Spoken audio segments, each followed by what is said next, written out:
Gate बता रहे थे शरण बंद।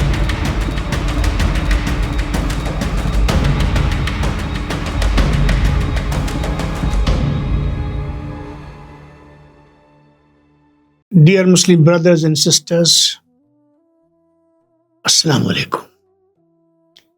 In our last episode, we spoke about the importance of asking honest questions with the right intention. Today, let us continue on that path and ask what may be one of the most important questions of all when it comes to our attitude toward non-Muslims. Who is truly our enemy, and how are we meant to deal with those who disagree with us?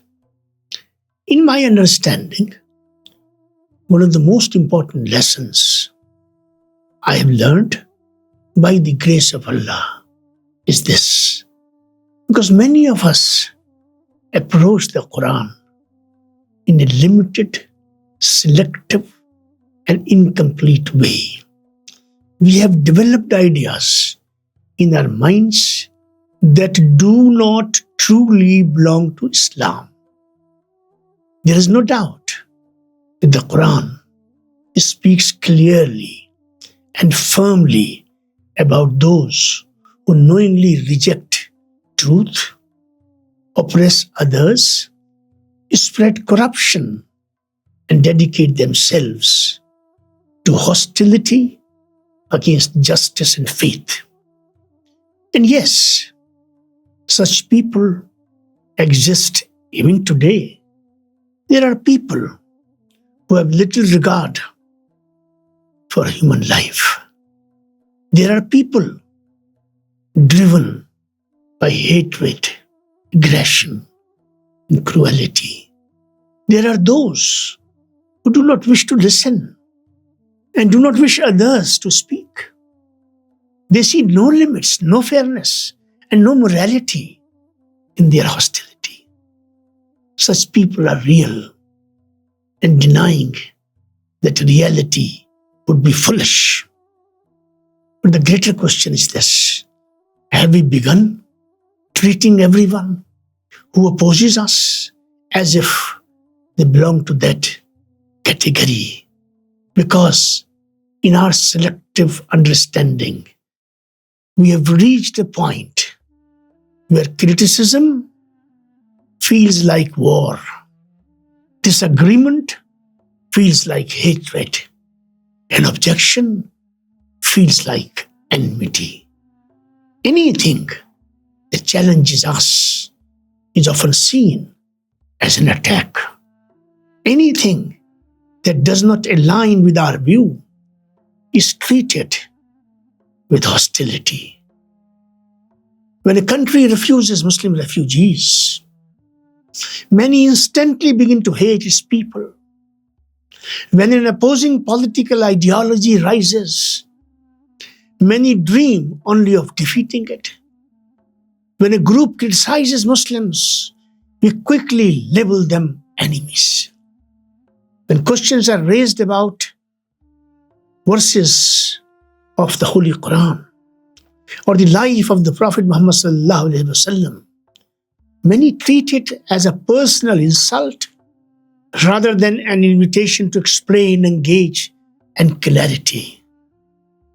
But is this what we were taught? Is this the prophetic way? Not at all. Not at all. Let us remember the example of Suhail ibn Amr. He was a respected leader of Quraysh, the tribe of the Prophet, and a powerful speaker of his time. He used his words strongly against Islam and against the Prophet sallallahu alaihi wasallam. His speeches and addresses carried influence, and they frustrated the Muslims deeply, so much so that Umar ibn al-Khattab once suggested striking out his front teeth so he would never again speak against the Prophet sallallahu alaihi wasallam. But you know how Prophet responded to this? He refused. He did not allow revenge to guide judgment. He did not let anger destroy future possibility. Later, after embracing Islam, the same Suhail used the power of his words to defend faith, calm rebellion in Makkah, and strengthen hearts of the believers. Now, ask yourself honestly, if the Prophet had responded only through anger, would history have witnessed that transformation? Surely not. Would that same enemy have become an ally? Would that same voice have become a force for truth? And Suhail was not the only one. Many of the fiercest opponents of Islam later became among its most sincere supporters. They changed not merely because of arguments, but because of the character, patience, and wisdom of the Prophet ﷺ and his companions. Even in our times, we see the same reality. For years, many Muslims viewed the West only through the lens of wars and foreign policy. Yet, from those same societies came some of the strongest voices against the genocides in Gaza. From those same nations came people who opened homes to refugees fleeing Muslim lands. From those same places came individuals who defended justice when many others stayed silent. Very recently, when a Hollywood actress said, "Inshallah, God willing," in an interview, many praised her warmly and gifted her a copy of the Holy Quran. But if tomorrow that same person criticizes Muslims, will she instantly become an enemy? Is this fairness? Is this wisdom? Even in India, from the time of our father of nation Mahatma Gandhi to the present day, there have been many movements of solidarity with Palestine. India was among the early countries and leadership to send aid to Turkey after the earthquake.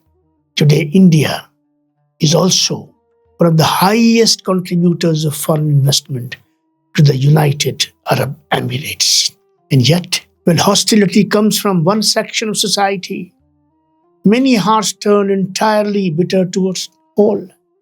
Why do we allow the actions of some? I repeat, why do we allow the actions of some to define our view of everyone? Today, many Muslims consume endless content built on anger, outrage, and opposition. Channels grow by feeding resentment. Audiences return daily for more conflict. Hours and hours are spent watching those we dislike, while minutes are rarely spent studying how our faith teaches us to deal with those who oppose us. Is this not also a form of hatred? And if it is, then how different is it from the hatred we claim to resist? Have we misunderstood who the enemy really is? Sometimes what appears to be enmity is also an opportunity to listen, an opportunity to understand objections, an opportunity to answer with wisdom, an opportunity to find common ground where none seemed possible. This was the path of those righteous people who proudly claim to follow. The truth is that many of us celebrate Islam more than we study it. We proudly share videos of non-Muslim scientists praising the Quran or speaking of discoveries that seem connected to it. Yet, when it comes to reading that same book, living by it and embodying its ethics, many of us give little time. It must be understood clearly. Until we have presented our faith with the best of our character, the best of our effort, and the best of our wisdom, we have no right to casually brand others as enemies. Again, let this be clear. If someone refuses to listen, refuses to speak, refuses to engage, and is committed only to hatred, then they may not be your audience today.